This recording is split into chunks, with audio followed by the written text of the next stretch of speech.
This is Mississippi, and there's no real delicate way to put this, it's the worst state economy within the USA.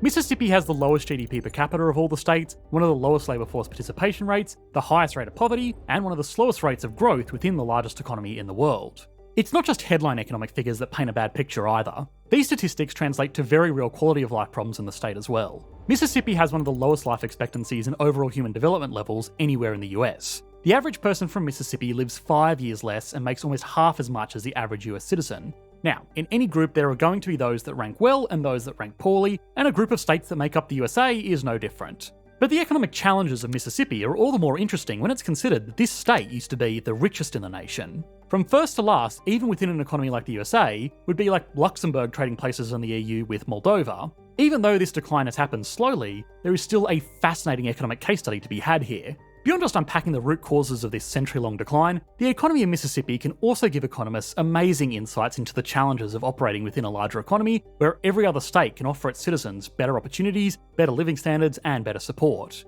It's also worth considering if there are any ways to turn this around, or if Mississippi is just going to forever be the economy that peaked too soon in a group of global overachievers.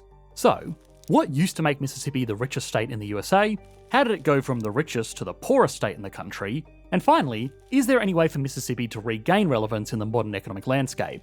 Once we've done all that, we can put Mississippi, the poorest state in the USA, on the Economics Explained leaderboard. A critical driver for economic growth has always been investments into technology to increase the country's productivity. So technological improvements can massively improve people's lives without costing more long term. A great example of this is something as simple as the technology of waterproofing, which is where our sponsor Vessi comes in. They use Dymatex technology to make footwear with a waterproof membrane and hydrophobic coating that our channel manager in England can't stop raving about wearing every day he takes his dog out for a walk. And as an Aussie, you can be sure that you're going to get caught out in one of those torrential downpours that comes out of nowhere, and if you're wearing the wrong footwear, it can easily spend the rest of the day sloshing around in your wet socks. Now that I've got them, the new Stormburst high tops have quickly become my go-to daily sneakers. They're very supportive for my foot arches, easy to slip on with these pull tabs, and a better grip than most. For going into the city, the Weekender shoes are great with their padded collar around the ankle and cushy soles which can be switched out to customise your shoe for what's most comfortable for you. You can get your own pair of Vessi shoes with 15% off your first order when you go to vessi.com/economics. I promise you'll never look at puddles the same way again. In the early days of the USA, Mississippi was one of, and for a long time, the wealthiest state in the Union. It had a number of things going for it that would all eventually work perfectly against it. Now, there really is no way to avoid it. The state's early economic history was built on plantations that, well, didn't need to pay for their labour. With cheap labour and amazingly fertile land, the region was able to capitalise on its cash crop, which was still in demand all over the world. Remember, land, labour and capital are the vital components to produce anything in an economy, and since early Mississippi had effectively free labour and extremely fertile land, there was no need to invest into capital, which is stuff like roads, machinery, factories and tools, or the stuff that makes stuff. Another way this could be thought of is that at the time, slaves were almost treated like capital instead of labour. They were machines that could be invested into to increase the productivity of a business in the area.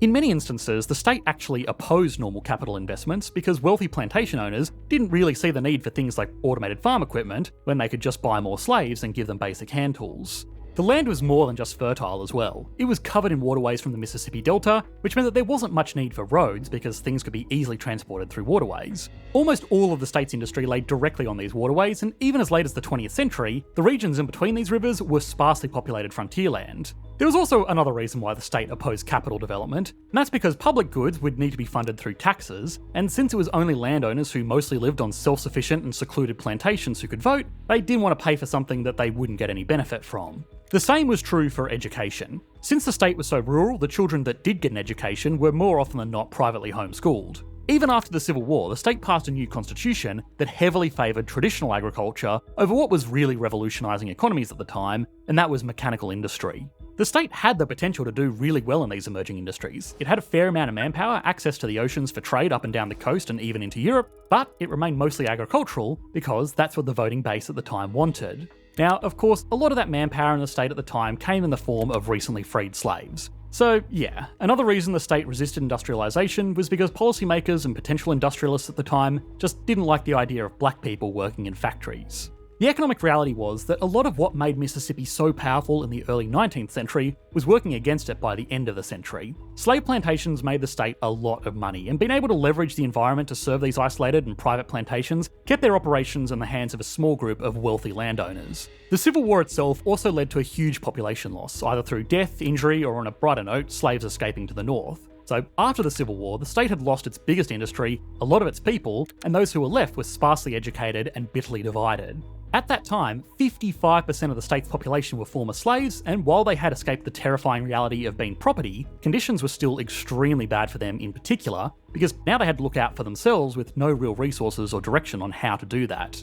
The collapse in the recorded wealth of the state at this time was also caused by something of a, well, there's no better way to put it, but adjustment in the way that assets were counted.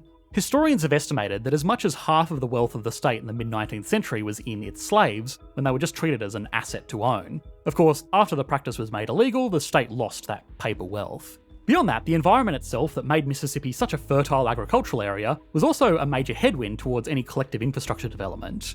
Even to this day, frequent flooding, tropical diseases, tornadoes, and cyclones make doing business in Mississippi more difficult than in most parts of the USA. If two different people were trying to build wealth and one of them got their house knocked over randomly every few years, then the other person who is able to keep their home standing is going to have a lot more money left over to put into better, more productive investments. Scale this absurd situation to the level of a state, and that's pretty much the predicament that Mississippi has to deal with. The state has had to invest billions of dollars into flood protection across the Mississippi Delta, which is billions of dollars worth of development that other states could have put towards something that didn't just bring them back up to a level playing field. Despite these investments, the state still suffers regularly from huge economic damage done by natural disasters, damage that again needs to be fixed with money that other states could invest into projects that just put them even further ahead. Now, since there are very few barriers to the movement of capital and labour between the states and the US, there isn't much keeping smart people with their good ideas or wealthy people with their money in the state, instead of taking it anywhere else in the US where it will have access to better resources. Resources that also don't get blown over in a hurricane every half decade. But Mississippi's story was not unique. There were other states in the same region that dealt with the same combination of economic factors, and a few of them are now the most successful state economies in the US, so the next most important thing to understand is what kept Mississippi down. Now, it's important to note that while Mississippi has the unenviable title of the poorest state in the USA, that doesn't mean that it's a poor area as a whole. A statewide GDP per capita of around $47,000 is well behind the national average of $77,000, and even significantly behind the runner-up for last place, West Virginia, which has a GDP per capita of $54,000. But by GDP metrics alone, the USA is an astoundingly productive country. So being the least productive state in the USA is like being the worst driver on a Formula 1 grid. Mississippi has a per capita GDP higher than all but 21 countries, roughly in line with Germany, and it would be difficult to say that Germany isn't a productive country. But while this might make the good people of Mississippi feel a little bit better, this headline economic indicator doesn't really translate into reality, and it's actually just another thing that looks good on paper while working against the state in the real world. Mississippi didn't so much fall from the top of the US wealth rankings to the bottom so much as the other states just developed around it. Already we've explored how the state struggled to industrialise, and modern manufacturing is just simply more productive than even highly mechanised farming, which thanks to a similar set of conditions, the state also failed to invest in. By the time Mississippi did get around to embracing manufacturing, a lot of other states had already levelled up, so to speak, into advanced services like finance, international trade, and development. Mississippi became a low-cost place to get things farmed and manufactured by the big companies located in other states. Workers in Mississippi were still not that well educated by national standards, and they were desperate for jobs so they could be paid less. And everything in the state was also cheaper, so there was less pressure to raise wages. In a sense, states like Mississippi were the USA's China before China. But it also meant that when the world opened up to globalization, they were the first to get hit by outsourcing. A factory worker in Mississippi may demand lower wages and be able to live on less income than a factory worker in New York, Michigan, or California, but they still demand significantly higher wages than a factory worker in China. Outsourcing for the USA as a whole, from the top down at least, had been a good thing because US companies can produce their goods for lower costs while retaining the truly valuable jobs and, most importantly, the profits onshore. Mississippi, though, is home to no Fortune 500 companies, so there wasn't any existing organisation that could reap the positives of globalisation. It was just all side effects like lost jobs and lower rates of incoming investment. Mississippi didn't even capitalise on global trade by just being a place to do trade. The state could have been a major port centre as it connects inland waterways with the Atlantic Ocean, but again, its environment and hesitancy to make major infrastructure investments worked against it because deep sea ports were easy to build in Louisiana and Alabama. The ports in these states are now home to some of the most intense shipping traffic in the world, all in the same water basin, but just to either side of poor old Mississippi. It does have the port of Pascagoula, but it's an order of magnitude smaller than the major ports along the Gulf of Mexico. The state also suffered brain drain because its education system, even to this day, is not nearly as developed as most other states, which means a majority of its highest ranking students leave the state to attend university, and given the lack of opportunity, many of them don't come back, choosing instead to get a better paying job in one of the states home to big global companies. That leaves behind people that aren't as skilled to compete for what few opportunities the state has left. In macroeconomic systems that enable the free flow of resources between different entities, it's almost always better to be a big fish in a little pond, but unfortunately Mississippi was the poorest state in the USA. Aside from these challenges, there was also just the basic element of being in the wrong business at the wrong time. Mississippi was all in on agriculture as modern industry became the next big thing, and then all in on modern industry as the US economy shifted to advanced services. So, with all of these challenges, it's almost a better question to ask, how has Mississippi remained so successful? It sounds like a strange question to ask about the poorest state in the USA, but as an economy that has faced all of these challenges while playing in the most competitive area in the world and still remain more productive than places like France and the UK, it's a question worth asking. Well, for starters, the state had a very high level of inequality, only really falling behind other states like New York, which are hurt by having one megacity attached to an otherwise normal state, inherently giving it a certain level of inequality. It's also, on average, a poorer economy, so the inequality in Mississippi is caused by a lot of people being relatively poor as opposed to a small group being extremely rich. Even though the average person in Mississippi is just as productive as the average person in Germany, the majority of people are poorer, leading to the problems that are usually associated with the economy, even if it's doing quite well on paper. The state also gets a lot of benefits from being in the USA, not least of which is just a source of funding. Mississippi is one of the most financially dependent states on federal spending in versus federal taxes out. A state like California pays $5 in federal taxes for every $1 it receives in direct support, whereas Mississippi only sends $1.19 for every $1 it receives in direct support.